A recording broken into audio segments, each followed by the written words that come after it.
మావోయిస్టుల హాట్స్పాట్, మావోయిస్టుల అడ్డా, 3-4 రాష్ట్రాల్లో కలిసినటువంటి కర్రెగుట్టలకి ఈరోజు తెలంగాణ డీజీపీ శివధర్ రెడ్డి అడుగు పెడుతున్నారు. మూర్మూర్ బేస్ క్యాంప్ నుంచి తడపల వరకు డీజీపీ పర్యటిస్తారు. నక్సల్స్ ప్రాబల్యం ఉన్నటువంటి పామునూరు బేస్ క్యాంప్కి ఆయన ఈరోజు వెళ్ళి సందర్శించబోతున్నారు. గత నెలతో విజయవంతంగా ఆపరేషన్ కగార్ ముగిసింది. ఏజెన్సీ ప్రాంతాల్లో రోడ్డు నిర్మాణ పనులు చేపట్టింది కేంద్ర బలగాలు. పామునూరు నుంచి గుట్టల్లోకి వెళ్ళేటువంటి 15 కిలోమీటర్ల మేర రోడ్డు నిర్మాణ పనులని ఆయన ఈరోజు పరిశీలించి అటు ఏజెన్సీ ఏరియాలో భద్రతా పరిస్థితులపై కూడా సమీక్షించబోతున్నారు. గుత్తుకోయలతో కమ్యూనిటీ కాంటాక్ట్ ప్రోగ్రాం నిర్వహించబోతున్నారు డీజీపీ. గిరిజనుల జీవన ప్రమాణాలు పెంచడమే లక్ష్యంగా డీజీపీ ఈ పర్యటన తీసుకున్నట్టు తెలుస్తోంది. అయితే అటవీ ప్రాంతంలో డీజీపీ పర్యటనతో భారీ బందోబస్తు కూడా ఏర్పాటు చేశారు. మూర్మూర్ బేస్ క్యాంప్ని ఆధీనంలోకి తీసుకున్నారు కేంద్ర బలగాలు. మార్చి 31తో కేంద్ర ప్రభుత్వం నిర్ణయించిన మేరకు గడువు ముగిసింది. సో మావోయిస్టులని ఏరిపారేసే ప్రక్రియ, మావోయిస్టులని జనజీవన స్రవంతిలోకి తీసుకొచ్చే ప్రక్రియ జరిగింది. కాబట్టి ఆ తర్వాత మావోయిస్టుల అడ్డా, మావోయిస్టుల హాట్స్పాట్ అయినటువంటి కర్రెగుట్టల్లోకి డీజీపీ శివధర్ రెడ్డి వెళ్తున్నారు.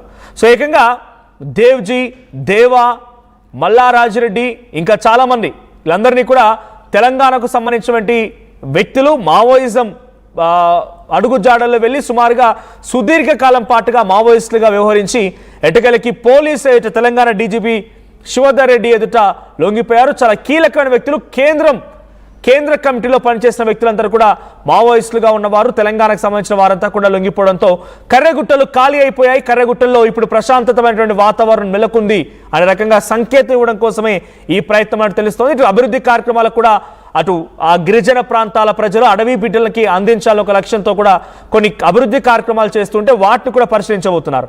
డైరెక్ట్గా అక్కడ కర్రెగుట్టలకు వెళ్దాం. కర్రెగుట్టలో మరిన్ని అప్డేట్స్తో మా ప్రతినిధి వెంకటరత్న సిద్ధంగా ఉన్నారు. రైట్, కర్రెగుట్టల నుంచి ఎక్స్క్లూజివ్ లైవ్ అందిస్తున్నారు వెంకటరత్నం మీకు. సో వెంకటరత్నం, కర్రెగుట్టల్లో పరిస్థితి ఎలా ఉంది? గతంలో కూడా మావోయిస్టులు అక్కడ ల్యాండ్ మైన్లు ఏర్పాటు చేసినప్పుడు, మావోయిస్టులు కూడా అక్కడ పోలీసులకు మధ్య కూంబింగ్ జరిగినప్పుడు కూడా మీరు అక్కడికి వెళ్ళారు, ఆ ప్రాంతాన్ని పరిశీలించి అక్కడ నుంచి ఎక్స్క్లూజివ్ రిపోర్ట్ అందించే ప్రయత్నం చేశారు. ఇప్పుడు మళ్ళీ వెళ్తున్నారు. ఏం కనిపిస్తోంది? మార్చ్ 31 తర్వాత ఎటువంటి మార్పులు ఉన్నాయి? ఈరోజు డీజీపీ శివధర్ రెడ్డి ఎటువంటి కార్యక్రమాలు చేపట్టబోతున్నారు? మనోజ్, ఇప్పటి వరకు కర్రెగుట్టలు ఎలా ఉంటాయి అనేది కూడా కేవలం అటు మావోయిస్టులు అలాగే ఇక్కడ కేంద్ర బలగాలకు మాత్రమే ఒక స్పష్టత వచ్చింది. కానీ ఇప్పుడు ఇక జనజీవనంలోకి జనబాహుల్యంలోకి వచ్చేటువంటి అవకాశం ఉంటుంది. ప్రస్తుతానికి కర్రెగుట్టల్లో మనం ఉన్నాము. ఈ రోజు రాష్ట్ర డీజీపీ శివధర్ రెడ్డి ఇక్కడ పర్యటించినటువంటి నేపథ్యంలో ఇక్కడ పూర్తి పోలీసు బందోబస్తు కూడా ఎక్కువగా వచ్చినటువంటి పరిస్థితి. మొత్తం ఇక్కడ బెటాలియన్ అంతా కూడా ఇక్కడ మొత్తం మురుమురు బేస్ క్యాంప్ నుండి ఇక్కడ పామునూరు బేస్ క్యాంప్ వరకు కూడా వెళ్తున్నటువంటి నేపథ్యంలో ప్రస్తుతానికి ఇక ఈ రోజు పామునూరులో బేస్ క్యాంప్ ను పరిశీలించున్నారు. అక్కడి నుండి తడపాల అలాగే జల్లా అక్కడి నుండి డోలి ఈ ప్రాంతాలని కూడా మొత్తం రోడ్డు కనెక్టివిటీ తోటి అన్నిటినీ కూడా ఒక డెవలప్మెంట్ యాక్టివిటీ చేసేటువంటి పనిలో నిమగ్నం అవుతున్నటువంటి పరిస్థితి. ఇప్పటి వరకు అంటే సమాజానికి దూరంగా ఉన్నటువంటి కర్రెగుట్టలో నివసించినటువంటి ఆదివాసులు జనజీవన స్రవంతిలోకి వచ్చేటువంటి అవకాశం అయితే కనిపిస్తుంది. ఎందుకంటే రోడ్డు కనెక్టివిటీ పెరగడంతో వాళ్ళు కూడా ఇప్పుడు కొత్త ట్రెండింగ్ లో ఉన్నటువంటి జనరేషన్ లోకి అడుగుపెట్టేటువంటి అవకాశం ఉంటుంది. ప్రస్తుతానికి ఇప్పటి వరకు ఈ ప్రాంతాల్లోనే కర్రెగుట్ట ప్రాంతాల్లోనే మొన్నటి వరకు తుపాకుల మోత, అలాగే ఎక్కడ ఎక్కువ శబ్దాలు, మొత్తం ల్యాండ్ మైన్స్ పేలినాయి, అలాగే అంటే ప్రెషర్ కుక్కర్ బాంబులు పేలినాయి, అలాగే బీర్ బాటిల్స్ బాంబులు కూడా పేలినాయి. ఇవన్నీ చూస్తున్నాం. ఒక్కసారి ఈ ప్రాంతాల్లోనే మనం చూస్తున్నటువంటి ఈ ప్రాంతం అంతా కూడా మొత్తం రాళ్లతోటి మొత్తం నిండిపోయినటువంటి గుట్టలు, చెట్లు అన్నిటితో నిండిపోయినటువంటి పరిస్థితి. ప్రస్తుతం మనం చూస్తున్నటువంటి ఈ రోడ్డు మార్గం మాత్రం మనం చూస్తున్నాం. ఒక్కసారి రోడ్డు మార్గం అనేది కొత్తగా వేశారు. ఇక్కడ మట్టితోటి అంటే క్లే రోడ్డు మాత్రం వేశారు. ఇది రోడ్డు వేయడానికి కూడా అనేక ప్రయాసాలు పడాల్సి వచ్చింది. ఎందుకంటే 10 కిలోమీటర్లు మురుమూరు నుండి అలాగే పామునూరు వరకు వేసినటువంటి నేపథ్యంలో ఒక్కొక్క ఇక్కడ అన్ని మొత్తం చూస్తున్నాం. ఇప్పుడు ఉన్నటువంటి ప్రాంతం అంతా రాళ్లతో నిండిపోయినటువంటి ప్రాంతం. ఇవన్నిటిని మొత్తం రాళ్లను తొలగించి ఆ రోడ్డు వేయాలంటే 10 కిలోమీటర్ల వరకు ఇప్పుడు ఎన్ని లారీలు వెళ్ళాయో ఇక్కడ మనం అర్థం చేసుకోవాల్సినటువంటి అవసరం ఉంటుంది. మొత్తం ఈ మట్టి అంతా బయట నుండి తెచ్చిపోసినటువంటి మట్టి. ఇప్పుడు మొత్తం ఇక్కడ మనం చూస్తున్నాం కర్రెగుట్టల వరకు మొన్నటి వరకు ఒక భయావహమైనటువంటి ప్రాంతం, ఒక దండకారణ్యంగా దాదాపు 45 ఏళ్లకు పైగా ఇక్కడ మావోయిస్టులు తమ ఉనికిని చాటుకొని తమ ఆధీనంలో ఉంచుకున్నటువంటి ప్రాంతం ఇదంతా.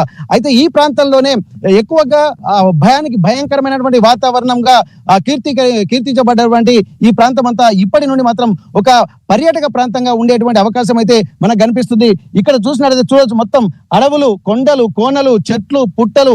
ఇది ఎండాకాలము ప్రారంభ దశలో ఇప్పుడు వసంత ఋతువులో ఇట్లున్నది. ఇప్పుడు చెట్లు చెగిర్చి పూలు పూసేటువంటి కాలము. కానీ ఇప్పటి వరకు ఇంకా పచ్చదనం అనేది రాలేదు. మళ్ళీ వర్షాలు పడితే మాత్రం ఒక ప్రకృతి రమణీయత అనేది కూడా ఈ ప్రాంతం అంతా మనకు కనిపించేటువంటి అవకాశం అయితే మనకు కనిపిస్తుంది. ఇక్కడ కర్రెగుట్టల ప్రాంతానికి కూడా కర్రెగుట్టల ఎందుకు వచ్చింది అనేది కూడా ఆర్టీవీ ఎక్స్క్లూజివ్ గ్రౌండ్ రిపోర్ట్ కి వస్తే తెలుస్తుంది. ఎక్కడ చూసినా గానీ మనం చూస్తున్నటువంటి ప్రాంతం అంతా నల్లగా రాళ్లతోటి తేలిపోయింది. అంటే వేరే ప్రాంతంలో అయితే ఈ రాళ్ళు అంటే ఇదంతా అడవిలో కాలిపోయాయా అన్నట్టు అనిపిస్తున్నాయి. మరొకసారి మనం చూసేటువంటి అటు సైపు చూసినా గానీ ఆ గుట్టలు ఉన్నటువంటి ఆ ప్రాంతం అంతా కూడా ఒక్కసారి మనం చూస్తుంటే మొత్తం లోయలు, ఆ లోయలలో కనిపించేటువంటి ప్రాంతం అంతా దగ్ధమైతే ఎట్లాంటి పరిస్థితులు ఉంటాయో, నల్లగా కనిపిస్తాయో అట్లాంటి నలుపే మనం మొత్తం ఇక్కడ మనకు కనిపిస్తుంది. అంటే వీటికి వచ్చినటువంటి పేరు కూడా కర్రెగుట్టలని కూడా, అందుకే ఆ కర్రెగుట్టలు అనే పేరు వచ్చినటువంటి పరిస్థితి.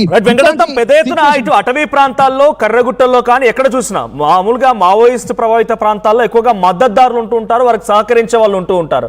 సో ఈ మావోయిస్టులు, నిజమైనటువంటి మావోయిస్టులు అటవీ బాట పట్టి ఆందోళన చేపట్టిన వారంతా కూడా లొంగిపోయిన తర్వాత అక్కడున్న మద్దతుదారులు ఇప్పుడు ప్రభుత్వాలకి మావోయిజం ఐడియాలజీని పూర్తిగా తొలగించాలని లక్ష్యంతో కేంద్ర రాష్ట్ర ప్రభుత్వాలకి మద్దతుగా ఉన్నారు. అక్కడ సామాన్య జనం ఏమనుకుంటున్నారు మావోయిజాన్ని పూర్తిగా అంతమొందించడం పైన? అయితే ఇక్కడ మనం ఒకటి గమనించాల్సింది మనోజ్, ఎందుకంటే మావోయిస్టులు లేక ముందుకు మద్దతుదారు అనేటువంటి వాళ్ళు లేరు. ఎందుకంటే వాళ్ళకు తెలిసింది అడవులు, కొండలు, కోనలు, గుట్టలు, అడవి ఉత్పత్తుల్ని అమ్ముకొని బతికేటువంటి పరిస్థితి. బయటికి రాలేనటువంటి వాళ్ళు చాలా వరకు అక్కడే ఒక పోడు వ్యవసాయం చేసుకుని జీవనం సాగిస్తున్నటువంటి పరిస్థితి. ఎప్పుడైతే ఇక్కడ నక్సల్బరీ ఉద్యమం మొదలైన తర్వాత మావోయిస్టులు దండకారణ్యంలోకి వచ్చారో అప్పుడు మాత్రమే వీళ్లను ఆ కేంద్రంగా చేసుకుని వారి కార్యకలాపాలు చేశారు. కాబట్టి అంతకు ముందు అనేది మావోయిస్టుల వ్యవస్థ అనేది వారికి తెలియదు. కానీ మావోయిస్టులు వచ్చిన తర్వాత వీళ్లకు ఒక పూర్తి పట్టు అనేది వాళ్ళు సాధించుకునే విధంగా ఇక్కడ ఉన్నారు. ఎందుకంటే అప్పటి వరకు పోలీసులు వెళ్ళలేదు, జనజీవనానికి సంబంధించినటువంటి టెక్నాలజీ వారికి తెలియదు. ఇక్కడ ఆదివాసీలకు తెలిసినటువంటి ప్రాంతం అంతా తెలిసినటువంటి వాళ్ళు ఎవరంటే మావోయిస్టులు మాత్రమే. కాబట్టి ఖచ్చితంగా వారు చెప్పినట్టు అప్పుడే కొత్తగా వారు అందులోకి వెళ్ళారు. కాబట్టి వారిని చూసి ఒక ఇన్స్పైర్ అయ్యి వారి యొక్క ఉద్యమాలు, సామాజిక ఆలోచనలు అన్ని కొత్త తరం వ్యవస్థను కూడా వాళ్ళకు చెప్పడంతో ఖచ్చితంగా విధి లేని పరిస్థితుల్లో వాళ్ళు కూడా ఇక్కడ మావోయిస్టుల ఆలోచనలకు తలొగ్గి వారి అనుకూలంగా ఉండాల్సినటువంటి అవసరం ఏర్పడింది. కానీ ఇప్పుడు మళ్ళీ కాలం మారిపోయింది. అసలు మావోయిస్టులే మొత్తం జనబాహుల్యంలోకి వచ్చినటువంటి నేపథ్యంలో వాళ్ళు కూడా ఇప్పుడు మామూలుగా ఉండేటువంటి అవకాశం ఉంటుంది. భావజాలం అనేది కొంత ఉంటుంది. ఎందుకంటే కొంతమంది ఫోర్ ఫాదర్స్ కూడా అక్కడి నుండి తమ భావజాలంతో పెరిగినటువంటి వాళ్ళు ఉన్నారు.